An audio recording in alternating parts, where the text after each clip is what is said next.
Rebonjour tout le monde, toujours Jonathan, dans la série de nos micro-capsules où on a envie de partager un max avec Universem et Actito. Alors, comme Hugues l'a dit, petit focus cette fois-ci plutôt au niveau base de données. Alors, base de données, sujet souvent détenu par l'IT, et vous, pauvres petits marketeurs, avez besoin de délivrer de la personnalisation dans les messages. Je pense qu'on en a beaucoup parlé avec l'inbound, avec la notion de personnalisation, l'apprentissage continu. Malheureusement, vos data, ce n'est pas vous qui les avez, c'est votre département informatique, et pour avoir la main dessus, c'est plutôt difficile. Alors, beaucoup d'approches là-dedans. Ce que moi je vous conseille d'entrée de jeu, c'est de réfléchir surtout à qu'est-ce que vous cherchez à délivrer comme message à vos consommateurs. Donc on va faire ce qu'on appelle du reverse engineering, c'est de se dire là où est-ce qu'on veut aller et on va retravailler en arrière pour se dire qu'est-ce qu'on a besoin pour commencer. Alors on ne va pas se mentir, la première base de données que vous avez, ça s'appelle votre fichier Excel. Tout le monde a commencé à travailler avec ça et on va plutôt rentrer maintenant sur quelles sont les limitations qu'on peut avoir sur un fichier Excel et quand est-ce qu'on va passer de ce qu'on appelle un modèle de données monotable vers un modèle de données multitable. Alors, on prend son fichier Excel, je vais pouvoir très facilement intégrer un nom, un prénom, une adresse physique, une adresse email évidemment, un numéro de téléphone et un certain nombre d'informations là-dessus. Le problème que vous allez rapidement rencontrer, ça va être de vouloir rajouter des éléments de personnalisation dedans, du type par exemple dernier achat ou personnalisé avec l'information des enfants. Vous allez dire, mais où est-ce qu'il veut en venir, John? Je vous prends l'exemple. Jonathan Burman, jonathan@gmail.com, il a un enfant qui s'appelle Nolan. Jusque-là, ça va être très simple. Vous allez personnaliser vos courriers avec le prénom de Jonathan, le prénom de l'enfant. Et le jour où Jonathan il a plusieurs enfants, il faut créer une petite colonne supplémentaire dans votre fichier Excel qui s'appelle l'enfant 2. Ce n'est pas très dynamique, ça ne va pas pouvoir vivre. Et c'est là où on va passer d'une problématique d'un fichier Excel qui est une table plate vers un modèle relationnel.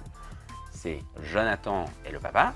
Et il y a une base de données, un autre fichier Excel qui est relié avec les données des enfants. Et cette table-là, elle va pouvoir être dynamique. J'en aurai plus un, mais 2, 3, 4 enfants. Ça va se créer au fur et à mesure. Et vous, marketeurs, allez pouvoir exploiter cette relation pour personnaliser les messages. Vous allez me dire, c'est bien gentil ça, John, mais ça, c'est de nouveau du département de l'IT. Je pense qu'aujourd'hui, ce n'est plus le cas. La technologie aujourd'hui a simplifié ça. Et surtout, on avait parlé de ce fameux Welcome Programme. Si je vous ai donné mon adresse email, vous allez déclencher une succession de messages où vous allez collecter des informations à travers ce qu'on appelle des formulaires. Et c'est Jonathan qui va vous dire qu'il a un enfant et cette donnée va rentrer dans cette table supplémentaire. Il n'y a plus de problématique technique là-dessus. Maintenant, vous allez dire, OK, mais on veut aller plus loin que de le déclaratif, et vous avez tout à fait raison, et je rejoins vers ce que mes amis d'Universem nous ont appris. Ils nous aident à suivre le parcours client sur notre site, qui va nous donner de l'information aussi. Eh bien, qu'est-ce que nous, on a fait au niveau d'Actito? Jonathan est un consommateur et on a créé une table liée dessus qui est les parcours web.